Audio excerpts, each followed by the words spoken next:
11:30 மணிக்கு ஆரம்பிக்க வேண்டும் என்று கல்லூரியினுடைய தாளாளர் சொன்னார்கள். அதே போல நம்ம எல்லாமே 11:30 மணிக்கு ஆரம்பிச்சிருக்கிறோம். கொஞ்சம் நல்ல சூடான நேரத்தில் நீங்க எல்லாம் இருக்கிறீங்க. It is not a very comfortable place. இன்டென்ஷனலாக அந்த மாதிரி பண்ணியிருக்காங்க. ஒரு ஏர் கண்டிஷன் ஹாலில் டே 1ல் உங்களை உட்கார வச்சு, ஏசி ஒரு 21 டிகிரியில் வச்சு, குழந்தைங்கிட்ட பேசாமல் they have intentionally kept it in the open area. அடுத்த ஒரு 4 ஆண்டுகள் ஒரு கல்லூரி எப்படி இருக்க வேண்டும் என்பதை உணர்த்துவதற்காக இதுபோல் செய்திருக்கின்றார்கள் என நம்புகின்றேன். ஓப்பன் ஏரியாவில் உங்களெல்லாம் உட்கார வச்சு இந்த ஹீட் அண்ட் டஸ்ட்டுக்கு நீங்கள் பழகிக்கணும். அடுத்த 4 ஆண்டு காலம் முழுமையாக உங்களை தயார்படுத்துவதற்காக உங்களை அர்ப்பணித்துக் கொள்ள வேண்டும் என்பதை புரிய வைப்பதற்காக இந்த தொடக்க விழா நிகழ்ச்சியை மிக வித்தியாசமாக ஏற்பாடு செய்திருக்கக்கூடிய கல்லூரியினுடைய எல்லா பேராசிரியர் பெருமக்களுக்கும், இங்கே வந்திருக்கக்கூடிய மாணவ செல்வங்களுக்கும் என்னுடைய நன்றிகளையும் பாராட்டுகளையும் இந்த நேரத்தில் தெரிவித்துக் கொள்கின்றேன். Founder and chairman United education institutions engineer Shanmugam அவர்கள், நான் பேச வேண்டியதெல்லாம் அவங்களே பேசிட்டாங்க. இன்னும் அதிகமாக அவர் பேசியிருக்க வேண்டும். முதல் நாள் எக்ஸ்பெக்டேஷன் என்ன எதிர்பார்க்கிறாங்க, நீங்கள் என்ன செய்யணும், எல்லாத்தையும் தெளிவாக சொல்லியிருக்கிறாங்க. அதே போல் managing trustee of the UEI group doctor Kailash Kumar அவர்கள், மேடம் திரைலஷா குமார் கைலாஷ் அவர்கள், secretary of the institution Arun Karthikeyan அவர்கள், அடுத்த 4 ஆண்டு காலம் உங்களோடு பயணம் செய்யக்கூடிய, தினமும் அவங்க முன்னாடி தான் உங்களுடைய வளர்ச்சி இருக்க போது, director of this institution Sivakumar அவர்கள், principal of this institution Abdul Rauf அவர்கள், அகாடமிக் டைரக்டர் மேடம் மைத்திலி அவர்கள், டைரக்டர் குவாலிட்டி சிஸ்டம்ஸ் சந்திரமோகன் அவர்கள், vice principal United Institute of Technology madam Kokila அவர்கள், science and humanities head of department madam Yasodha அவர்கள், இங்க இருக்கக்கூடிய எல்லா ஆசிரியர் பெருமக்கள், மிக முக்கியமாக பெற்றோர்கள், வெளியிருந்து வந்திருக்கக்கூடிய எல்லா பெற்றோர்கள். ஏன்னா ஒரு பக்கம் பெற்றோர்களும் ஒரு பக்கம் மாணவர்களும் 450 மாணவர்கள் இருக்கிறீங்க. முதல் உங்கள் அனைவருக்கும் இந்த நேரத்தில் நெஞ்சார்ந்த பாராட்டுகளை தெரிவித்துக் கொள்கின்றேன். எல்லோருக்குமே கல்லூரி செல்வதற்கான அரிய வாய்ப்பு கிடைக்காது. இப்போ நீங்கள் சில அமெரிக்கா பல்கலைக்கழகத்துக்கு போனீங்கன்னா, அந்த கிராஜுவேஷன் டே நடக்கும்போது சில குழந்தைகள் மேலே ஒரு ஷால் போட்டிருப்பாங்க. The first generation in my family to get a degree அப்படின்னு ஒரு ஷால் போட்டிருப்பாங்க. ஸோ ஒரு அமெரிக்கா யூரோப்பில் நடக்கக்கூடிய அந்த கான்வெகேஷன் அமர்ந்து பார்த்தோம்னா நமக்கு தெரியும் எத்தனை பேர் ஃபர்ஸ்ட் டைமர்ஸ் வர்றாங்க. ஒரு வளர்ந்த நாடில், மேலை நாடில் அவ்வளவு பேர் ஃபர்ஸ்ட் டைமர்ஸ் முதலாக அவங்களுடைய ஃபேமிலியில் தலைமுறையில் டிகிரி வாங்குறவங்க நம்ம பார்க்குறோம். இன்னைக்கு இந்தியாவில் எனக்கு தெரியும் இங்கே இருக்கக்கூடிய நிறைய பேர் இன்னைக்கு வந்து முதல் தலைமுறை, ப்ராப்ளி உங்கள் ஃபேமிலியில் முதல் டிகிரி நீங்கள் வாங்க போகிறீங்க. இது சாதாரண ஒரு பாதை கிடையாதுங்க. 12 ஆண்டுகள் முழுமையாக அர்ப்பணித்து 10th எக்ஸாம், 12th எக்ஸாம், நிறைய annual exams, half yearly exam எல்லாம் ஃபேஸ் பண்ணி, பை சாய்ஸ் நீங்கள் கோயம்புத்தூர் வரணும்னு நினச்சிருக்கலாம், பை சாய்ஸ் வர வேண்டாம்னு நினச்சிருக்கலாம். உங்கள் ஹார்ட் ஒர்க்கும் ஆண்டவன் 2 பேரும் சேர்ந்து இன்னைக்கு உங்களை யுனைடெட் இன்ஸ்டிடியூட் ஆஃப் டெக்னாலஜியில் கொண்டு வந்து உட்கார வச்சிருக்காங்க. ஏன்னா கவுன்சிலிங் போகிறீங்க, கவுன்சிலிங்கில் ஒரு சீட் அவைலபிள் இருக்கணும், உங்கள் கட் ஆஃப் அது கரெக்டாக இருக்கணும். அதனால் இது வந்து part of destiny, part of fate, part of your hard work. அதை முதல்ல நீங்கள் ஏற்றுக்கணும். இந்த நேரத்தில் இங்கே நீங்கள் அமர்ந்திருக்கிறீங்க, யுனைடெட் இன்ஸ்டிடியூட் ஆஃப் டெக்னாலஜியில் நீங்கள் அமர்ந்திருக்கிறீங்கன்னா, lot of things of conspired to bring you here. நிறைய விஷயங்கள் சேர்ந்து உங்களை இங்கே கொண்டு வந்து அமர வைத்திருக்கிறது. முதல்ல நாம் அதை ஏற்றுக்குவோம், அக்னாலேஜ் பண்ணுவோம். இந்த இடத்துக்கு நம்ம வந்திருக்கிறதுக்கான ஹார்ட் ஒர்க்கை நீங்களே உங்களை ஒரு பாராட்டிக்கணும். I kindly request all of you to give a clap for your self. குழந்தைங்களுக்கு நம்ம எல்லோருமே கை தட்டணும். காரணம், சில நேரம் நம்ம ஹார்ட் ஒர்க் நமக்கே தெரியாது, அது அப்படியே ஓடிடும். பட் எவ்வளவு ஹார்ட் ஒர்க் பண்ணி நீங்கள் இங்கே வந்திருப்பீங்க. அடுத்த 4 ஆண்டு காலம், குறிப்பாக 3 ஆண்டு கல்லூரியில், 1 ஆண்டு வெளியே இன்டர்ன்ஷிப் எல்லாம் நீங்கள் பண்ணுவீங்க, இண்டஸ்ட்ரியல் ட்ரைனிங் எல்லாம் வெளியே பண்ணுவீங்க. ஸோ இந்த 3 ஆண்டுகளும் கூட கரெக்டாக நீங்கள் கால்குலேட் பண்ணீங்கன்னா 200 டேஸ் தான் ஒரு வருஷத்துக்கு நீங்கள் எஃபர்ட் போடுவீங்க. 200 டேஸ் தான் கிளாஸ் ரூம் டீச்சிங் இருக்கும். பெரும்பாலும் ஹாலிடேஸ், லாங் ஹாலிடேஸ், வீக்கெண்ட்ஸ் எல்லாம் வந்துடும். அப்போ நீங்கள் டெக்னிக்கலாக பார்த்தா 600 டேஸ் இந்த இன்ஸ்டியூட்டில் நீங்கள் உங்களை அர்ப்பணிக்க போகிறீங்க. 600 நாளில் மேடையில் இருக்க உங்களுக்கு பெரிய ஒரு கடமை இருக்குது, உங்களை தயார்படுத்தணும். உங்களுக்கு அதை விட பெரிய கடமை இருக்கு, உலகத்துக்கு தயாராகி நீங்க போகணும். ஏன்னா next 50 years of your life, அதுக்கு இந்த கல்லூரி உங்களை தயார்படுத்தி 50 ஆண்டு காலத்துக்கு வெளியே அனுப்புறாங்க. ஏன்னா இதுக்கப்புறம் நீங்க எத்தனை பேர் எம்டெக் படிப்பீங்க, MBA படிப்பீங்க எனக்கு தெரியலீங்க. Some of you might study a higher study, some of you might not do it. But இந்த 600 days is going to shape you. அதையும் நீங்க புரிஞ்சுக்கணும். ரொம்ப நாட்கள் உங்களுக்கு கிடையாது, only 600 days. இன்னைக்கு காலையில் நீங்க வந்த, நேற்று ஊர்ல கிளம்புற மாதிரி இருக்கு, இன்னைக்கு காலையில் வந்த மாதிரி இருக்கு, உட்கார்ந்த மாதிரி இருக்கு, இதுலேயே பார்த்தீங்கன்னா half a day போயிடுச்சு. இந்த 600 டேஸ் நீங்கள் கண்மூடி முழிக்கிறதுக்கு முன்னாடி நீங்கள் ஃபைனல் கிராஜுவேஷன் டேல வந்து உட்காந்துருப்பீங்க, சீஃப் கெஸ்ட் வந்திருப்பாங்க, ரோபெல்லாம் போட்டிருப்பாங்க, உங்களுக்கு டிகிரி சர்டிஃபிகேட் கொடுப்பாங்க. ஒரு பிளிங்க் ஆஃப் அன் ஐல உங்களுடைய கல்லூரி வாழ்க்கை என்பது மிக வேகமாக ஓடிவிடும். அதனால் நீங்க ரொம்ப தெளிவா இருக்கணும். எவ்ரி மூமெண்ட் நான் வாழ போறேன், எவ்ரி செகண்ட் நான் வாழ போறேன், எவ்ரி டே நான் என்னை வாழ போறேன், எவ்ரி டே என்னை அர்ப்பணிச்சு என்னை நான் செதுக்க போறேன் அப்படிங்கிற ஒரு கண்ணோட்டத்தில் இந்த கல்லூரி வாழ்க்கையை நீங்கள் பார்க்க வேண்டும் என்கின்ற அன்பான வேண்டுகோளை நான் வைக்கிறேன். Because time flies so fast, it flies so fast. நீங்கள் நினைக்கிறதுக்கு முன்னாடி கிராஜுவேஷன் டேல கிராஜுவேஷன் செரமனியில் நீங்கள் அமர்ந்திருப்பீங்க. அதனால் ஒரு நாளும் கண்ட்ரோல் பண்ணி உங்கள் பர்மிஷனோட அந்த டே போகட்டும். நீங்கள் காலையில் எந்திரிச்சேன், நான் ஸ்கூலுக்கு போனேன், காலேஜுக்கு போனேன், அது போயிருச்சு அப்படிங்கிறத விட you give permission to the day to leave you before the next day comes. அந்த ஆட்டிடியூடோட ஒரு நாளையும் நீங்கள் பார்க்கணும். அந்த ஆட்டிடியூடோட ஒரு நாளும் ஏதாச்சும் ஒன்று கற்றுக்க நீங்கள் பார்க்கணும். பிகாஸ் த வேர்ல்டு இன்னைக்கு நமக்கு விருப்பம் இருக்கோ விருப்பம் இல்லையோங்க, இன்னைக்கு நீங்கள் என்ட்ரான உலகம் வேறு, வெளியே வரப்போகிற உலகம் வேறு. 2025 இன்னைக்கு நீங்கள் இருக்கீங்க டே 1. 2029 மே ஜூனில் நீங்கள் டிகிரி வாங்கிடுவீங்க. So 2029 will be completely different. கம்ப்ளீட்டாக டிஃப்ரெண்ட்டாக இருக்குது. இன்றைக்கி நீங்கள் பார்க்குற மாதிரி இல்லை. நம்ம நாட்டை பொறுத்தவரை ஒரே நாடு ஒரே தேர்தல் வந்திருக்கலாம், அரசியல் ஒரு பெரிய மாற்றம் இருக்கலாம், அதை நீங்கள் பார்ப்பீங்க. அதே போல் இந்தியா 2029 உலகத்தினுடைய 3வது பெரிய பொருளாதார நாடாக மாறி இருக்கும். Another 4 years you will see it. அதையும் நீங்கள் பார்க்கத்தான் போகிறீங்க. இன்னைக்கு தனி மனிதனுடைய வருமானம் $2,500 நாம் இருக்கிறோம். Probably will hit about $4,300 $4,400. அதையும் பார்க்கத்தான் போகிறீங்க. ஸோ இது நீங்கள் கட்டுப்படுத்தாமல் அது பாட்டுக்கு நடக்க போகுது. ஆர்டிஃபிஷியல் இன்டெலிஜென்ஸ் இப்போ தான் எட்டி பார்க்குது, ஏஐன்னு கேட்குறோம். மேபி 2029 நீங்கள் வெளியே வரும்போது you will enter into something call AgI, artificial generative intelligence. இருக்கக்கூடிய கம்ப்யூட்டிங் பவர் ஒரு ஹியூமன் நாலேஜை தூக்கி சாப்பிட்ற அளவுக்கு கம்ப்யூட்டிங் பவர் வந்துடலாம். பாசிபிள். இன்னைக்கு அந்த எட்ஜில் இருக்கும். we are right in that edge. probably in 4 years you will see AI doing all the things. அப்போ இந்த டெக்னாலஜி அப்படிங்கிறது இந்த 4 ஆண்டுகளில் உங்களை பாதிக்க போகுது. பாசிட்டிவாவோ நெகட்டிவாவோ உங்களை பாதிக்க போகுது. அதுக்கு நீங்கள் உங்களை தயார்படுத்திக்கணும்.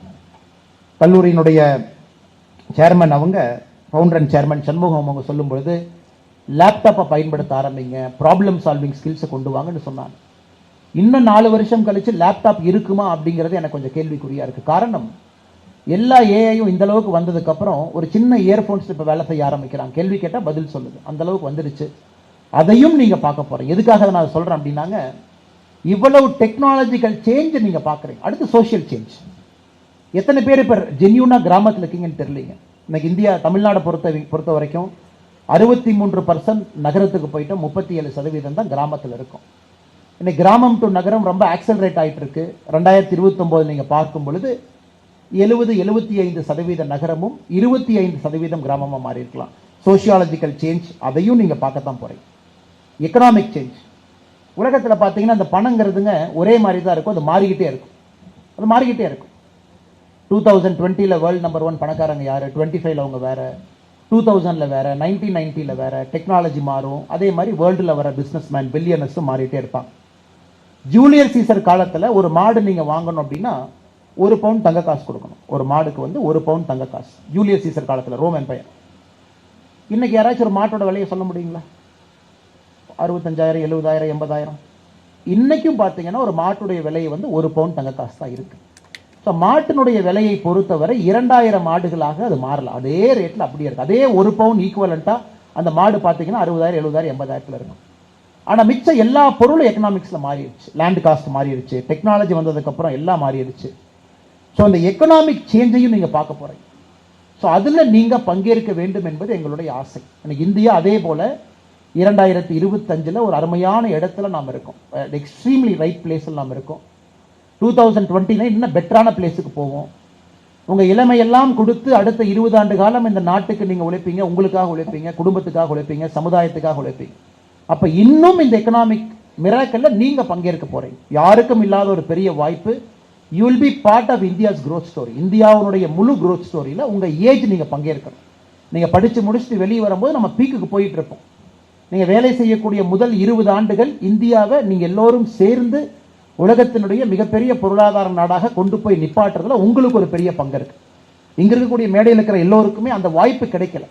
ஒரு 20வது இடத்துல இருந்து 15வது இடம், 15வது இடத்துல இருந்து 12வது இடம் அப்படிதான் கொண்டு வர முடிஞ்சதோ தவிர, இந்த அரங்கத்தில் இருக்கக்கூடிய மாணவ செல்வங்கள் 2029 இருந்து 2047 18 வருஷத்துல உலகத்தினுடைய 3வது இடத்திலிருந்து உலகத்தினுடைய முதல் இடத்துக்கு நீங்க கொண்டு போக போறீங்க. அது எந்த மாற்று கருத்தும் இல்லை. அது உங்க ஜெனரேஷனுக்கு கிடைத்திருக்கக்கூடிய privilege. It's a privilege, it's a honor, it's a responsibility.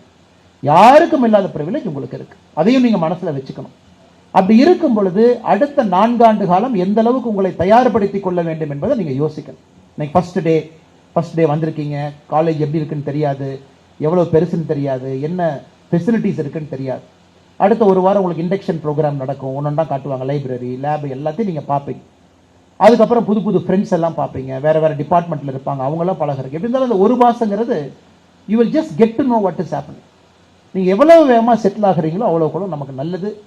மிக வேகமா நீங்க செட்டில் ஆகணும். அவங்க சொன்னது போல காலேஜில் நீங்க பாஸ் அவுட் ஆகும்போது nobody is going to ask your marks. 12th நாங்க மார்க் கேட்போம், காலேஜில் டிகிரி வாங்கினியான்னு மட்டும்தான் கேட்போம். காலேஜ் நீங்க படிச்சதுக்கு அப்புறம் எல்லாரும் கேட்கறது பையன் டிகிரி வாங்கிட்டாங்களா, டிகிரி ஆயிடுச்சுங்களான்னு கேட்பாங்க. யாருமே மெக்கானிக்கல் டிகிரியில் 89% வாங்கினாருங்களா 87.5 வாங்கினாரா யாரும் கேட்க மாட்டாங்க. So college is all about a degree, அது மட்டும்தான் நமக்கு தேவை. ஸ்கூல் எல்லாமே மார்க் வேணும், என்ட்ரன்ஸ் பாஸ் பண்ணணும், ஒரு மார்க்ல கட் ஆஃப் சொன்னாங்க இல்லைங்களா, அந்த ஒரு கட் ஆஃப்ல 1000 பேர் குழந்தைங்க இருக்காங்க. அதனால காலேஜை பொறுத்தவரை முழுமையாக உங்களை செதுக்குவதற்காக பயன்படுத்திக்கணும். எனக்கு ஆங்கிலம் அந்த அளவுக்கு பேச தெரியாது, பயன்படுத்துங்க, இந்த ஃபோரத்தை பயன்படுத்துங்க, நிறைய கிளப் இருக்கு, பங்கேறுங்க, இம்ப்ரூவ் யுவர் இங்கிலீஷ் நாலேஜ். என்னோட பர்சனாலிட்டி நான் டெவலப் பண்ணிக்கணும், தயவு செஞ்சு குரூப் ஆக்டிவிட்டி, டிராமா அதெல்லாம் பங்கேறுங்க, பர்சனாலிட்டி டெவலப் பண்ணிக்கணும். ஸோ நீங்க பார்த்து போகணும். You have to understand what is your strength, what is your weakness. இன்னைக்கு நான் எங்கிருந்து வந்திருக்கேன் நீங்க அதை புரிஞ்சுக்கணும். உங்களுக்கு என்ன தேவை நீங்க அதை புரிஞ்சுக்கணும். அடுத்த 600 நாட்கள் இந்த கல்லூரியில எப்படி பயன்படுத்திக்க போற நீங்க அதை புரிஞ்சுக்கணும். இது என்னோட 2வது விஷயம். உங்களுக்கு எல்லாமே இங்க இருக்கு.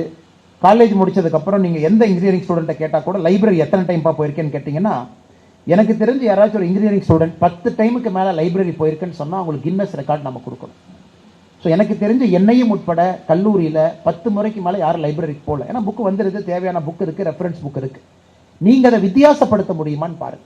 லைப்ரரி அப்படிங்கிற இடம் உங்களுடைய சோஷியல் லைஃப் தாண்டி அங்கே நீங்க போகணும், அங்கே போய் நிறைய விஷயங்கள் கற்றுக்கணும். பாருங்க, லேப் குரூப் ஆக்டிவிட்டிக்கு நேரம் கொடுங்க. காலேஜ் என்ஜாய் பண்றதுக்கு இருக்கு, yes you have to enjoy your time, அதில் எந்த மாற்று கருத்தும் இல்லை. பட் எவ்வளவு என்ஜாய் பண்ணுவீங்க? என்ஜாய் பண்றதுக்கு என்ன 50 வருஷம் உங்களுக்கு வாழ்க்கை இருக்கும் பொழுது எதற்காக எல்லா என்ஜாய்மெண்ட்டையும் அந்த 3 வருஷத்துல பண்ணணும்னு நினைக்கிறீங்க? ஃப்ரெண்ட்ஸோட நிறைய டைம் கொடுங்க.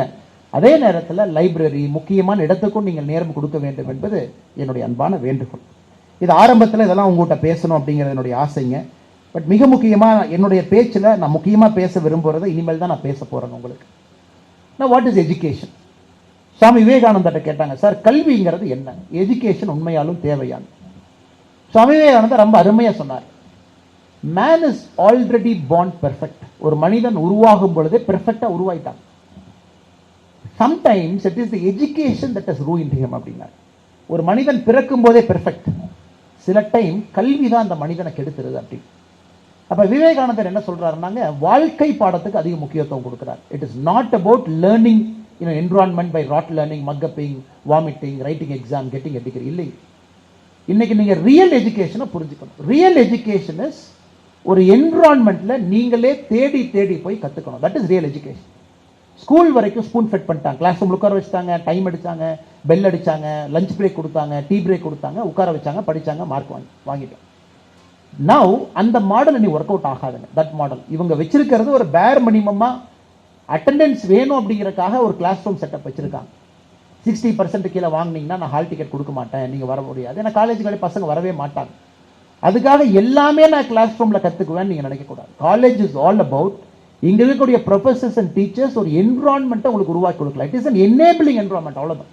உங்க வண்டியில பெட்ரோல் போடுற மாதிரி தான் உங்க கிளாஸ் ரூம்.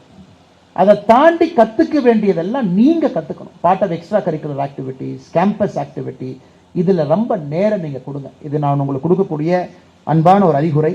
நான் சிலதை செஞ்சிருக்கேன், சிலதை நான் செய்யலைங்க, மொத்தமா கலந்து உங்களுக்கு சொல்றேன். நான் செய்த நல்லது நீங்க செய்யுங்க, நான் செய்த தவறை நீங்க செய்யாதீங்க அப்படிங்கறக்காக. ஸோ கிளாஸுக்கு போங்க, but lot of learning is outside the classroom. Please give importance to that. அடுத்து 2வது மிக முக்கியமானதுங்க, it takes a village to raise a child அப்படிமா. ஒரு கிராமமே சேர்ந்து தான் ஒரு குழந்தையை வளர்க்க முடியும். இன்னைக்கு நீங்க உட்கார்ந்துருக்கீங்கன்னா யாரோ 10 பேர் சாக்ரிஃபைஸ் பண்ணி உட்கார்ந்துருக்கீங்க. அந்த 10 பேர்த்துல மிக முக்கியமானவங்க அப்பா அம்மா. அவங்க சாக்ரிஃபைஸ் பண்ணி உங்களை கொண்டு வந்திருக்காங்க. அந்த அப்பா அம்மா அங்க வர்றதுக்கு காரணம் அவங்க அப்பா அம்மா, அவங்க தாத்தா பாட்டி, அவங்க சாக்ரிஃபைஸ் பண்ணி உட்கார வச்சிருக்காங்க. ஸோ நீங்க இந்த இடத்துல இருக்கிறது இட்ஸ் யுவர் ப்ரிவிலேஜ். ஒரு வளர்ந்த ஒரு நகரத்துல, கோயம்புத்தூர்ல நான் இந்த கல்லூரி யூஐடியில் நான் படிக்கிறேன்னு நீங்க நினைச்சீங்கன்னா it is a privilege and honour your family has given you. அதை எப்பவுமே மறந்துடாதீங்க. உங்களுடைய குடும்பம் உங்களுக்கு அந்த ப்ரிவிலேஜ் ஹானர் கொடுத்து உங்களை உட்கார வச்சிருக்காங்க. ஸோ ஏன் நான் அதை சொல்கிறேன் அப்படின்னாங்க, அவங்க காலேஜ் வாழ்க்கை உங்கள் லைஃப்பை மாற்றும். கொஞ்சம் பேரண்ட்ஸ் வந்து கொஞ்சம் தூரமாக இருக்க போகிறீங்க, இதுக்கப்புறம் ஜாபுக்கு தூரமாக போக போகிறீங்க, வேறு வேறு ஊருக்கு போவீங்க. ஸோ அப்பா அம்மாவோட உங்களுக்கு இருக்கக்கூடிய நெருக்கம் என்பது கல்லூரியிலிருந்து குறைய ஆரம்பிக்கும். நான் அப்பா அம்மாவோட வாழ்ந்தேன், அப்பா அம்மாவோட இருந்தேன்னு சொல்கிறேன். நீங்கள் கல்லூரியிலிருந்து அப்பா அம்மாவோட ஸ்பெண்ட் பண்ணக்கூடிய டைம் குறையும். அதை நீங்கள் கான்ஷியஸாக நான் வச்சுக்கணும். அவங்க இல்லைன்னா நீங்கள் இல்லை, அத்தனை பேர் பின்னாடி இல்லைன்னா நீங்கள் இல்லை அப்படிங்கிறத நீங்கள் கான்ஷியஸாக நான் வச்சு அப்பா அம்மாவோட அந்த குறையக்கூடிய நேரத்தை குறையாமல் நீங்கள் பார்த்துக்கிட்டே வரணும். அது வெரி இம்பார்ட்டன்ட். ஏன்னா சோஷியல் லைஃப் ரொம்ப ரொம்ப முக்கியம். நாளைக்கு நீங்கள் என்ன செஞ்சாலும் உங்கள் ரூட்ஸை மறந்துடாதீங்க, வேர் யூ கேம் ஃப்ரம் மறந்துடாதீங்க. கல்லூரியில் அதை கான்ஷியஸாக அக்னாலேஜ் நீங்கள் பண்ணுங்க அப்படிங்கிறது என்னுடைய இரண்டாவது முக்கியமான வேண்டுகோள். மூன்றாவது மிக முக்கியமானது, எனக்கு இந்தியாவை பொறுத்த வரைக்கும் we don't want any more software engineers. அதை நல்லா நீங்கள் புரிஞ்சுக்கணும். நான் யூஐடியில் இருக்கேன், I am a software engineer, fantastic. I am a mechanical engineer, fantastic. India needs product engineers தான். நல்லா நீங்கள் புரிஞ்சு. சாஃப்ட்வேர் இன்ஜினியர் காலமெல்லாம் முடிஞ்சதுங்க. நான் போய் கோடிங் பண்ணேன், ஒரு கம்பெனியில் இருந்தேன், டிசிஎஸ்ல 6,21,000 பேர் வேலை பார்க்குறாங்க, அதில் நான் போய் சேர போகிறேன். ரொம்ப சந்தோஷம். TCS is a great company. But இன்னைக்கு இந்தியாவுக்கு ஒரு மிகப்பெரிய opportunity, we need product engineers. பொருளை உருவாக்கக்கூடியவங்க நமக்கு வேணும். இன்னைக்கு நம்ம பேசும்போது ஆர்டிஃபிஷியல் இன்டெலிஜென்ஸ்னு பேசுகிறோம். இந்த ஆர்டிஃபிஷியல் இன்டெலிஜென்ஸ்க்கு மிக முக்கியமானது GPU, graphical processing unit, user face interface நமக்கு வேணும். இன்னைக்கு உலகத்தில் எந்த கம்பெனி அதை ரொம்ப பெருசாக பண்ணுறாங்கன்னு பார்த்தீங்கன்னா நிவிடியான்னு ஒரு கம்பெனி பண்ணுறாங்க. அவங்க தான் இன்னைக்கு world's number 1. 90% of AI chips அவங்க தான் கொடுக்குறாங்க, ஜிபியு அவங்க தான் கொடுக்குறாங்க. எனக்கு நிவிடியாவோட லேட்டஸ்ட் மோஸ்ட் அட்வான்ஸ்ட் பார்த்தீங்கன்னா பிளாக்வெல் B200 ஜிபியூன்னு ஒன்று, மோஸ்ட் அட்வான்ஸ்ட். அதுக்குள்ளே எத்தனை டிரான்சிஸ்டர் இருக்குன்னு நினைக்கிறீங்க? டிரான்சிஸ்டர் நமக்கு தெரியும், நம்ம அப்பா அம்மா காலத்தில் 1, 2, 3, 5 டிரான்சிஸ்டர் கொண்டு வரக்கே ரொம்ப கஷ்டப்பட்ட ஒரு சிப்பில். இன்னைக்கு வேர்ல்ட்ஸ் மோஸ்ட் அட்வான்ஸ்ட் B200 ஜிபியூவில் எவ்வளோ டிரான்சிஸ்டர் இருக்குன்னு நினைக்கிறீங்க? அதாவது அந்த ஒரு காம்பனண்ட், ஒரு மிஷின், அதான் ஆக்சலரேட்டர், ஏஐ ஆக்சலரேட்டர்னு. இன்னைக்கு அதான் world's most important element. Donald Trump போகிறப்பெல்லாம் நிவிடியா சீஃபை கூப்பிட்டு போகிறார். பாருங்க, எங்கள் நாட்டுக்கிட்ட ஒழுங்காக நீங்கள் ஒப்பந்தம் பண்ணீங்கன்னா நான் உங்களுக்கு சிப் கொடுப்பேன், இதை கொடுப்பேன்னு ஒரு இடத்தையும் கூப்பிட்டு போகிறார். இன்னைக்கு இந்த B200 ஜிபியூவில் 206 பில்லியன் டிரான்சிஸ்டர் ஒரு இதுக்குள்ள இருக்குங்க. 206 பில்லியன். யோசிச்சு பாருங்க, எப்படிங்க ஒரு டிரான்சிஸ்டரை பார்க்க முடியல? 206 பில்லியன் டிரான்சிஸ்டரை எச் பண்ணி இன்னைக்கு ஒன்று உருவாக்கியிருக்காங்க. நாம் இன்னைக்கு ரொம்ப காலம் தூரத்தில் இருக்கிறோம். அதனால தான் யூஎஸ் இஸ் சூப்பர் பவர். அதனால தான் யூஎஸ் பிரசிடென்ட் ஒரு சேர்ல உட்காந்துக்கிட்டு வாய்க்கு வந்ததெல்லாம் பேசுறாரு, கைக்கு வந்ததெல்லாம் எழுதுறாரு. காரணம், டெக்னாலஜி அவங்ககிட்ட இருக்கு, மற்றவங்க ஒபே பண்றாங்க. இன்னைக்கு நம்முடைய பிரதமர் அவர்கள் உங்களை நம்பி ஒன்று சொல்லியிருக்காரு, அடுத்த 10 ஆண்டுகளில் இந்தியாவில் நாங்களும் இதை கொண்டு வருவோம் அப்படி. we will also bring it. ஒரு 3 நாட்களுக்கு முன்பு நாம நம்முடைய ஃபர்ஸ்ட் சிப்பை ரிலீஸ் பண்ணோம். First chip we released it in India. எப்பங்க? 2025 release பண்ணோம், 3 days பேக். அதுக்கு விக்ரம் 32 அப்படிங்கிற பேர் வச்சிருக்கோம். விக்ரம் 32ங்கிற பேர் அது கொடுத்துருக்கோம். நீங்க புரிஞ்சுக்கணும், இன்னைக்கு இந்தியா நீட்ஸ் ப்ராடக்ட் இன்ஜினியர்ஸ். நமக்கு இன்னைக்கு சர்வீஸ் வேணாம். சர்வீஸ் நம்ம எங்கேயோ இருக்கோம், நிறைய இருக்காங்க. அதனால இந்த யூஐடியில் இருக்கக்கூடிய மாணவர்கள் நீங்க கொஞ்சம் யோசிக்கணும், நான் என்ன உருவாக்க போறேன், வாட் ஆம் I going to create in this country. நான் புதுசா என்ன செய்வேன்? டெக்னாலஜியா இருக்கலாம், ஒரு கம்பெனியா இருக்கலாம், ஒரு பொருள் செய்யலாம், உலகத்துக்கு ஏற்றுமதி பண்ணலாம். இன்னைக்கு இந்தியாவில் we need people in educational institutions to think what can I create when I come out of this campus. இந்த காலேஜ்ல இருந்து வெளியே வரும் பொழுது எதை நான் உருவாக்க வேண்டும்ங்கிற மைண்ட் செட் உங்களுக்கு வரும். இன்னைக்கு வெறும் ஜாப் மைண்ட் செட் இருக்கக்கூடாது. நான் வந்தேன், படிச்சுட்டு எனக்கு கண்டிப்பாக ஒரு வேலை கிடைக்கும், யூஐடியில் எப்படியாச்சும் வேலை வாங்கி கொடுத்துருவாங்க, பரவாயில்லைங்க, அது சந்தோஷம். பட் அந்த வேலையினால உங்கள் வாழ்க்கை மாறப்போதான்னு நான் கேட்குறேன். இன்னைக்கு இந்த நாட்டை மாற்றுவதற்கான ஒரு பெரிய வாய்ப்பு உங்கள் கையில் இருக்கு. பெரிய வாய்ப்பு, அருமையான இடத்துல இருக்கீங்க. இன்னைக்கு உலகத்தினுடைய 4வது பெரிய பொருளாதார நாடா இன்னைக்கு இருக்கும். 2029 3வது பெரிய பொருளாதார நாடு ஜெர்மனி ஓவர்டேக் பண்ணிடுவோம் 2-3 வருஷத்துல. அப்படி இருக்கும் பொழுது you're at right time, right place. அடுத்த 18 ஆண்டுகள் வளர்ச்சி பாதையில் இந்தியா இருக்கும் பொழுது நீங்க இருக்க போறீங்க. யங் பீப்புள் உலகத்தில் எங்கேயுமே இல்லை, நம்ம ஊர்ல தான் young people. Youngest population, median age பாருங்க 33 வயசு. சராசரி இன்னைக்கு மக்களுடைய சராசரி ஏஜ் எடுத்தீங்கன்னா 33 வயசு. ரொம்ப யங்கஸ்ட் கண்ட்ரி. ஜப்பான் 57 வயசு, சைனா 45 வயசு, இந்தியா இன்னைக்கு 33 வயசு. யங்கஸ்ட் பாப்புலேஷன் இந்த வேர்ல்டு. அதுல நீங்களும் எங்கா இருக்கீங்க? நீங்க அதை விட குறைவா இருக்கீங்க. நீங்க 21, 22, 23 இருக்கீங்க, மேபி 2021 இருக்கீங்க. அப்படி இருக்கும் பொழுது நீங்க உங்க லைஃப் முழுவதுமே நான் ஒரு ப்ராடக்ட் செய்யணும், என் லைஃப் அர்ப்பணிக்கணும், அதுல நீங்களும் பணம் சம்பாதிக்கணும், சமுதாயமும் சம்பாதிக்கணும், இந்தியாவும் சம்பாதிக்கணும், நீங்கள் யோசிக்க வேண்டும் என்கின்ற அன்பான வேண்டுகோளை வைக்கிறேன், we need product people அப்படிங்கிறத மறந்துடாதீங்க. சர்வீஸ் நமக்கு வேணும், பட் சர்வீஸ் யார் வேணாலும் பண்ணலாம், பட் ப்ராடக்ட் எல்லாத்தினாலையும் பண்ண முடியாது. நீங்க செய்யணும், இந்தியாவுக்கு அது வேண்டும். இன்னைக்கு பிரதமர் அதோடு நிக்கலீங்க, இன்னும் ஒரு படி மேலே போறாரு. இந்த சுதந்திர தினம் 15th ஆகஸ்ட் பேசும்பொழுது இன்னைக்கு ஒரு பக்கம் சைனா இருக்கு, ஒரு பக்கம் பாகிஸ்தான் இருக்கு, ரெண்டு பேர்த்தையும் நம்ம சமாளிச்சுட்டு இருக்கோம், சண்டை போடுறோம். இப்பதான் ஆபரேஷன் சிந்தூர் முடிஞ்சிருக்கு. நமக்கு தேவையான விமானங்கள் எங்கெங்கேயோ பணம் கொடுத்து வாங்குறோம். எவ்வளவு விமானங்களை பணம் கொடுத்து வாங்குறோம். நம்ம பிரதம மந்திரி சொன்னாங்க, அடுத்த 5 வருஷத்துல இந்தியால நாம நமக்கான ஃபைட்டர் ஏர்கிராஃப்டுடைய ஜெட் இன்ஜினை செய்யணும். நம்மளால முடியுமா அப்படின்னு பாருங்க. அவர் திரும்ப திரும்ப ப்ராடக்ட்டுக்கு தான் வர்றார். எல்லாத்தையும் பணம் கொடுத்து லட்சக்கணக்கான டாலர் கொடுத்து வாங்கும் பொழுது can we create our own fighter pilot jet engine. So இன்னைக்கு நீங்க மெக்கானிக்கல் இன்ஜினியரிங் ஸ்டூடெண்டா இருக்கீங்கன்னா உங்க டைம் அது கொடுத்து பாருங்க. டைமை கொடுத்து பாருங்க. லேப்ல அண்டர்ஸ்டாண்ட் பண்ணீங்க, தெர்மோடைனமிக்ஸ் என்ன, ஹீட் ரியாக்ஷன்ஸ் என்ன, எப்படி செய்யறாங்க, மெட்டலர்ஜி என்ன, ஏன் நம்மளால இத்தனை காலமா செய்ய முடியல, நாம செய்ய முடியுமா, இதெல்லாம் அடுத்து உங்களுக்கு பெரிய ஆப்பர்ச்சுனிட்டி கொடுக்கக்கூடிய ஃபீல்டு. அதனால மெக்கானிக்கல் இன்ஜினியரிங் நிறைய பேர் படிச்சுட்டு திரும்ப சாஃப்ட்வேர் சைடு தான் போறக்கூடிய ட்ரெண்ட் இருக்கு. அதை ரிவர்ஸ் பண்ண பாருங்க. முடிஞ்ச வரைக்கும் ப்ராடக்ட்டுக்கு நேரம் கொடுங்க. ஜெட் இன்ஜினா இருக்கலாம், சிப்பா இருக்கலாம், கம்ப்யூட்டர் சயின்ஸா இருக்கலாம். இது நீங்க டே 1ல இருந்து ஃபேக்கல்டி மெம்பர்ஸ், ப்ரொஃபசர், ஸ்டூடெண்ட்ஸ் ஒரு கொலாபரேட்டிவ் அப்ரோச்சோட நீங்க அதை நோக்கி போகும் பொழுது ஒரு பெரிய மாற்றத்தை நம்முடைய நாட்டில் நீங்க கொடுக்க முடியும். அது மட்டும் இல்லை அன்பு சொந்தங்களே, இன்னைக்கு லீடர்ஷிப்பை வளர்த்துவதற்கான ஒரு பெரிய வாய்ப்பு கல்லூரி. வேற எங்கேயுமே லீடர்ஷிப் கிடைக்காது. நீங்க கல்லூரியிலிருந்து வெளியே வந்த பிறகு நீங்க லீடரா தான் வரணும். we not have time. இந்த 3-4 இயர்ஸ்ல உங்களுடைய தலைமை பண்பை வளர்த்துக்கிறதுக்கு நீங்க பெரிய முயற்சி எடுக்கணும். how can you be a leader? ஒரு தலைவன்கிறது யார், தலைவிங்கிறது யார், இதெல்லாம் உங்களுக்கு அருமையான நேரம். இந்த 4 வருஷம் கல்லூரிக்குள்ள பரஸ்பரம் நீங்க எப்படி விட்டு கொடுக்கணும், எப்படி பழகணும், எப்படி எல்லா தரப்பட்ட மனிதர்கள்ட்டையும் நாம பழகி போகணும், எப்ப நாம அசர்ட்டிவா இருக்கணும், எப்ப அசர்ட்டிவா இருக்கக்கூடாது, எல்லாம் கல்லூரி தான் உங்களுக்கு அந்த பயிற்சி பற்றை. கல்லூரியிலிருந்து வெளியே வந்துட்டீங்கன்னா everybody will start judging you. College is the only place nobody will judge you. College is the only place everybody will treat you as a student. நீங்க காலேஜ் முடிச்சு வெளியே வந்ததுக்கு அப்புறம் எல்லாமே ஜட்ஜ் பண்ண ஆரம்பிப்பாங்க. இவன் சரி இல்லை, சரி நல்ல இன்ஜினியர், கெட்ட இன்ஜினியர். அதனால அந்த கல்லூரியை பொறுத்தவரை உங்களுடைய தலைமை பண்பை வளர்த்தி கொள்வதற்கு ஒரு பயிற்சி பற்றையா நீங்க எடுத்துக்க. ஒரு சின்ன உதாரணம் நான் கொடுக்குறேங்க. ஒரு சின்ன உதாரணம். சிங்கப்பூர் உங்களுக்கு தெரியும், ஒரு சின்ன நாடு. 42 கிலோமீட்டர் பை 32 கிலோமீட்டர். சிங்கப்பூருடைய மொத்த இடத்தை எடுத்துக்கிட்டீங்கன்னா நம்ம யுஐடி பெரிய நாயக்கம்பாளையத்தில் இங்க ஆரம்பிச்சு கருமத்தம்பட்டி வரைக்கும், இப்படி இதான் சிங்கப்பூரோட லென்த்துங்க. கருமத்தம்பட்டி டு பெரிய நாயக்கம்பாளையம். திரும்ப இங்க ஆரம்பிச்சு ஒரு பொள்ளாச்சிக்கு முன்னாடி வரைக்கும், இதான் சிங்கப்பூருடைய மொத்தம் 42 by 32. இது இந்த தீவு பாருங்க, 1950-55 காலகட்டத்தில் ஒரு பெர் கேபிட்டா இன்கம், தனி மனித வருமானம் என்பது $300 ஒரு மனுஷனுக்கு. இந்தியா $2500, வெறும் $300. இன்னைக்கு சிங்கப்பூரினுடைய தனி மனித வருமானம் பார்த்தீங்கன்னா $90,000.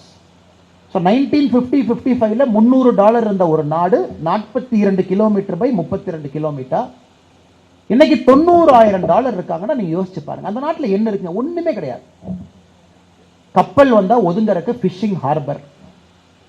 50 ஆண்டுகளுக்கு முன்பு மீன் பிடிக்கிற வலைய செய்வாங்க, மீன் பிடிக்கிற ஊசி செய்வாங்க. அதை தவிர சிங்கப்பூர்ட்ட எந்த டெக்னாலஜி கிடையாது. 1950-55 ஒன்லி திஸ் மச். ரஃபேல்ஸ்னு ஒரு வெள்ளைக்காரங்க போகும்போது அந்த ஊரை பிடிச்சி அதை ஒரு ஃபிஷிங் ஹார்பரை, கடல் கப்பல்லாம் வந்தா பார்க் பண்ணிட்டு போலாமே.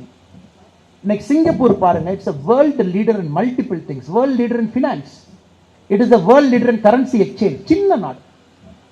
இன்னைக்கு அவங்ககிட்ட இருக்கிற குவாலிட்டி ஆஃப் பீப்புள் உள்ள போய் பார்த்தீங்கன்னா அவ்வளோ டிசிப்ளினான மனிதர்கள். லைன்ல நிற்பாங்க, கியூல நிற்பாங்க, எங்க யாரும் சத்தம் போட மாட்டாங்க, எந்த பிரச்சனை இருக்காது. ரொம்ப அமைதியான மக்கள். நம்மள மாதிரி கலந்த மக்கள் இருக்கிறாங்க. மலேயஸ் இருக்காங்க, இந்தியன்ஸ் இருக்காங்க, சைனீஸ் இருக்காங்க, வியட்நாமஸ் இருக்கிறாங்க. எல்லாம் கலந்து தான் ஒரு நாடு. எப்படி இந்த நாடு உருவாச்சு? நம்ம 1008 சொன்னாலும் கூட ஒரு மனிதனுடைய தலைமை பண்பு இதற்கு காரணம். நீங்க எல்லாம் படிக்கணும். கல்லூரியில் இருக்கும்போது you should study leadership. Lee Kuan Yew அப்படிங்கிற ஒரு மனிதன் நீங்க படிக்கணும். எப்படி அந்த மனிதன், ஹூ இஸ் திஸ் கை, எப்படி ஒரு நாட்டை திருத்த முடிஞ்சது, உருவாக்க முடிஞ்சது, அடுத்த கட்டம் எடுத்துட்டு போக முடிஞ்சது. 1959 சிங்கப்பூரினுடைய பிரைம் மினிஸ்டரா பொறுப்பேற்கிறாங்க. 1959 எதுக்காக அவரை சொல்றேன் அப்படின்னாங்க, இன்னைக்கு அரசியல்வாதிகள்னாவே ஒரு கெட்ட பேர் இருக்கக்கூடிய காலகட்டத்தில் லீ குவாங் யூ எப்படி இருந்தாருன்னு சொல்றேன். 59 63 வரை சிங்கப்பூர் மலேசியா நாட்டினுடைய ஒரு பகுதி, அது தனி நாடு கிடையாது. 59 to 63 அந்த மலேசியா நாட்டினுடைய சிங்கப்பூர் பகுதியினுடைய பிரதமர். 63 to 65 அப்பதான் சுதந்திரம் வாங்குற நேரம், மறுபடியும் அந்த நாட்டினுடைய தலைவர். 65 90 வரைக்கும் தனி நாடு சிங்கப்பூர், அதற்கும் பிரைம் மினிஸ்டர். 90 அவரே ரிட்டையர் ஆகிறாங்க, வயசாயிருச்சு, அடுத்து இளைஞர்கள் வரணும், விட்டுருங்க. 90 2001 வரைக்கும் மறுபடியும் மினிஸ்டரா கீழே வர்றார், பிரைம் மினிஸ்டரா இருந்து மினிஸ்டரா வர்றார். 2001 14 வரைக்கும் மென்டரா வர்றார். இப்போ எப்படி மென்டர்ஸ்லாம் இருக்காங்க அந்த மாதிரி மென்டரா வர்றார். ஸோ 59 ஆரம்பிச்ச வாழ்க்கை 2014 வரைக்கும் 55 ஆண்டுகள் சிங்கப்பூரினுடைய தலைமை பொறுப்புல லீ குவாங் யூ எப்படி அந்த நாட்டை மாத்தினாரு, எப்படி மக்களை கல்வி கொடுத்தாங்க, எப்படி சிங்கப்பூரை ஒரு வெறும் ஃபிஷ்ஷுக்கு நெட் செஞ்ச ஒரு நாட்டை இன்னைக்கு இன்னோவேஷன் எக்கானமியா மாத்தினாங்க. படிக்கணும், யூ ஷுட் ரீட் இட்.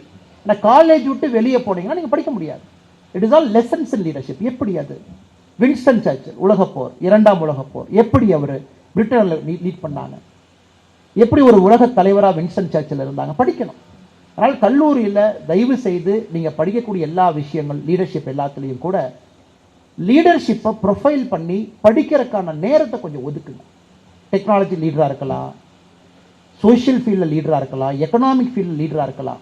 தினமும் நீங்க ஒரு கோல் வச்சுக்கங்க, இந்த வாரம் ஒரு லீடரை பத்தி நான் படிப்பேன், ஒரு லீடரை பத்தி புத்தகத்தில் படிப்பேன், இன்டர்நெட்ல படிப்பேன், கூகுள் பண்ணி படிப்பேன், ஏதோ ஒன்று பண்ணுவேன், விக்கிபீடியாவில் படிப்பேன். ஸோ நீங்க ஒரு வாரத்துக்கு ஒரு லீடர் நீங்க படிச்சீங்கன்னா ஒரு மாசத்துக்கு உங்களுக்கு 52 பேர், ஒரு வருஷத்துக்கு 4 வருஷத்துல நீங்க 200 லீடர் படிச்சிருவீங்க. 200 லீடர்ஸ் ஒரு குவாலிட்டி நீங்க எடுத்து உங்க லைஃப்ல அந்த மாதிரி வாழ ஆரம்பிச்சா எவ்வளவு பெரிய தலைவனா நீங்க வருவீங்கன்னு யோசிச்சு பாருங்க. நாம் படிப்பதற்கு நமக்கு நேரம் இல்லை, அது வேறங்க, அது நமக்கு தேவையில்லை. ஆனா இன்னைக்கு நீங்க இவ்வளவு விஷயங்கள், அவங்க எப்படி இருந்தாங்க, இவங்க எப்படி இருந்தாங்க, எப்படி வாழ்ந்தாங்க, எப்படி இந்த சேலஞ்சை கன்ஃபரண்ட் பண்ணாங்க, எப்படி இந்த நாட்டை இங்கிருந்து நீங்க கொண்டு வந்தாங்க, எப்படி டெக்னாலஜியில் இந்த கம்பெனியை உயர்த்தினாங்க. அவங்க நாட்டினுடைய தலைவராக இருக்கலாம், கம்பெனியினுடைய தலைவராக இருக்கலாம், சமுதாயத்தினுடைய தலைவராக இருக்கலாம். அதனால இன்ஜினியரிங் ஸ்டூடெண்ட்ஸ் நீங்க வாரத்திற்கு ஒரு நாள் ஒரு லீடரை நீங்க படிச்சா போதும், அல்லது டெய்லியும் கொஞ்சம் கொஞ்சமா ஒரு லீடரை படிச்சா போதும். 4 ஆண்டுகள்ல 200 தலைவர்களை படிப்பீங்க. இது ஜான் எஃப் கென்னடி, அமெரிக்காவுடைய தலைவராக இருந்தவர், ஒரு புத்தகம் எழுதியிருக்கார், ப்ரொஃபைல்ஸ் இன் கரேஜ். அப்படி நான் தலைவனா வந்திருக்கிறேன்னா இத்தனை தலைவர்களை படித்தேன், அதுல இருந்து கொஞ்சம் கொஞ்சமா நான் செய்தியை சேகரித்தேன், அதை வச்சு ஒரு புத்தகத்தை எழுதியிருக்காரு, profiles in courage by John F Kennedy. So அதனால் நிச்சயமா கல்லூரியில படிக்கிற வாய்ப்பை தவற விட்டுறாதீங்க, நிறைய படிங்க. அகாடமிக் ஒரு பக்கம், பட் நல்லா நான் வச்சுங்க, அது கிளாஸ் ரூம் மட்டும்தான். It is only an enabling environment. College, ஸ்கூலுக்கு, காலேஜ் கிளாஸ் ரூமுக்கு வெளியே படிக்கணும். டெக்னாலஜி உங்க வாழ்க்கையை மாத்துது, நல்லா புரிஞ்சுக்குங்க. நமக்கு சர்வீஸ் இன்ஜினியர்ஸ் வேணும், அதை விட முக்கியமா ப்ராடக்ட் இன்ஜினியர்ஸ் வேணும். ரிஸ்க் எடுக்கிறதுக்காக காலேஜ்க்கு வந்திருக்கீங்க. College will give you opportunity to take a risk. நான் சொந்தமா கம்பெனி ஆரம்பிக்கணும், தயவு செஞ்சு ஆரம்பிங்க. நான் வேலைக்கு போறதை கொஞ்ச நாள் ஒத்தி வைக்கணும், பண்ணுங்க. நான் போய் ஹையர் ஸ்டடீஸ் படிச்சுட்டு வரணும், படிங்க. ஆனா கிளாரிட்டியோட அந்த 4 வருஷத்துல முடியுங்க. என்ன செஞ்சாலும் கிளாரிட்டி உங்களுக்கு இருக்கணும். திடீர்னு 4th இயர் வந்துடும், என்ன பண்றதுன்னு தெரியாம இருப்போம், வேலைக்கு போலாமா வேண்டாமா, ஹையர் ஸ்டடீஸ் போலாமா வேண்டாமா, அந்த மாதிரி சூழ்நிலைக்கு உங்களை தள்ளிடாதீங்க. யோசிச்சு யோசிச்சு யோசிச்சு அந்த படிக்கட்டுக்கு உங்களை கொண்டு போங்க. லீடர்ஷிப்பை பத்தி நிறைய படிங்க, வாரத்துக்கு ஒருத்தரை படிங்க. 4 வருடத்துல 200 பேர்த்துக்கு மேல நீங்க படிப்பீங்க. அத்தனை பேர்த்துட்டு இருக்கக்கூடிய குவாலிட்டியை உறிஞ்சுங்க, ஸ்பாஞ்ச் மாதிரி உறிஞ்சுங்க. உங்க வாழ்க்கையை தகுந்த மாதிரி மாத்திக்க பாருங்க. யாருமே பெர்ஃபெக்ட் லீடர் கிடையாது.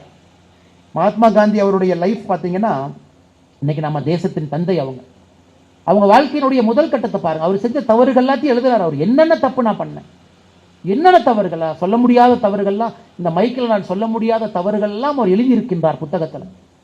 எப்படி நான் மாத்துக்கிட்டேன் அதுவும் எழுதியிருக்கார். சத்திய சோதனை, ஆட்டோபயோகிராஃபி ஆஃப் ட்ரூத். யாருகிட்ட இருந்தெல்லாம் கத்துக்கிட்டேன் அதையும் எழுதியிருக்கிறார். அதன் பிறகுதான் தேசத்தினுடைய தந்தையா மகானா அவர் வந்தார்.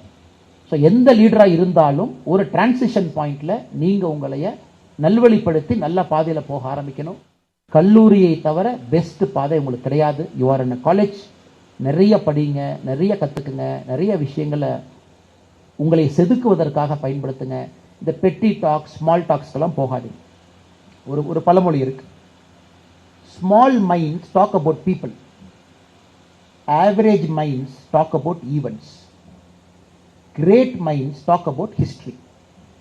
அதாவது சின்ன புத்தி இருக்கிறவங்க மற்ற மனுஷங்களை பத்தியே பேசிட்டு இருப்பாங்க, கொஞ்சம் புத்தி இருக்கிறவங்க நடக்கிறத பத்தி பேசிட்டு இருப்பாங்க. நிறைய புத்தி இருக்கிறவங்க சரித்திரத்தை பற்றி பேசுவாங்க. So small minds, average minds, great minds. சின்ன புத்தி யாராச்சும் இருந்ததுன்னா அவங்கள கூப்பிட்டு சொல்லுங்க, ஏன் இன்னொருத்தரை பற்றி பேசுகிற, நாம நேர விஷயத்த பேசலாம். ஈவெண்ட்டை பற்றி பேசிகிட்டு இருக்காங்கன்னா ஹிஸ்ட்ரியை பற்றி பேசவே. அதனால் இந்த காலேஜில், யுனைடெட் இன்ஸ்டியூட் ஆஃப் டெக்னாலஜியில் மேலே இருக்கக்கூடிய அற்புதமான தலைவர்கள், இந்த கல்லூரியினுடைய பேராசிரியர்கள், அவர்களுடைய ஆசையோடு, அருளோடு, பெற்றோர்களுடைய துணையோடு, let you all become great minds, let you all change the course of history.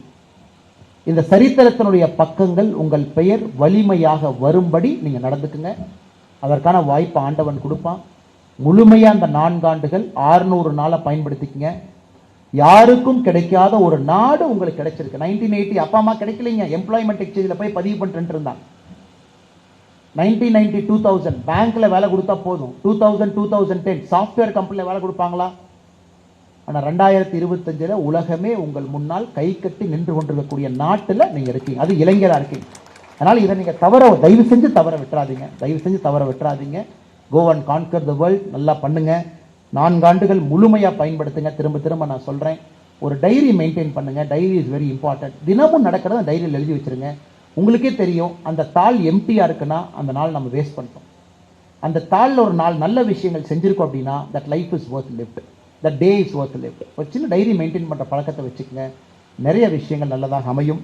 மற்றும் ஒரு முறை மேடையில் இருக்கக்கூடிய எல்லா பெரிய மனிதர்களுக்கும் என்னுடைய வாழ்த்துக்களை தெரிவித்துக் கொள்கின்றேன். இது சாதாரண ஒரு சகாப்தம் கிடையாது. 99 யுனைடெட் இன்ஃபோடெக்காக, 2009 யுனைடெட் இன்ஸ்டியூட் ஆஃப் டெக்னாலஜியாக, 2018 யுனைடெட் பப்ளிக் ஸ்கூலாக, 2019 College of Pharmacy, 2019 United College of Medical Science, 2020 United College of Arts and Science, 2020 United College of Nursing, 2021 United College of Physiotherapy தொடர்ந்து தங்களை மேம்படுத்திக் கொண்டிருக்கின்றார்கள்.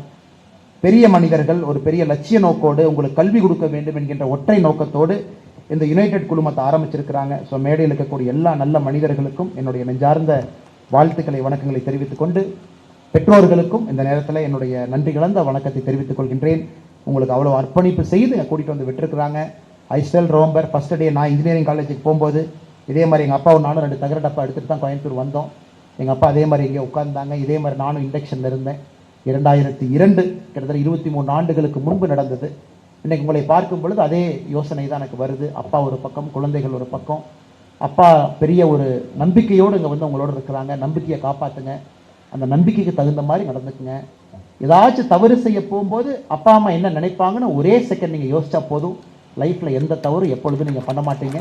அதனால் நிச்சயமாக இந்த 4 ஆண்டுகள் சிறப்பாக, அடுத்த 50 ஆண்டுகள் இன்னும் சீரும் சிறப்புமாக நீங்கள் இருக்க வேண்டும் என்று சொல்லி வாய்ப்பு கொடுத்த அண்ணன் சண்முகம் அவர்களுக்கும், மேடையில் இருக்கக்கூடிய எல்லோருக்கும், பேராசிரியர்களுக்கும் நன்றி கலந்த வாழ்த்துக்களை, வணக்கங்களை தெரிவித்துக் கொள்கின்றேன். நன்றி, வணக்கம்.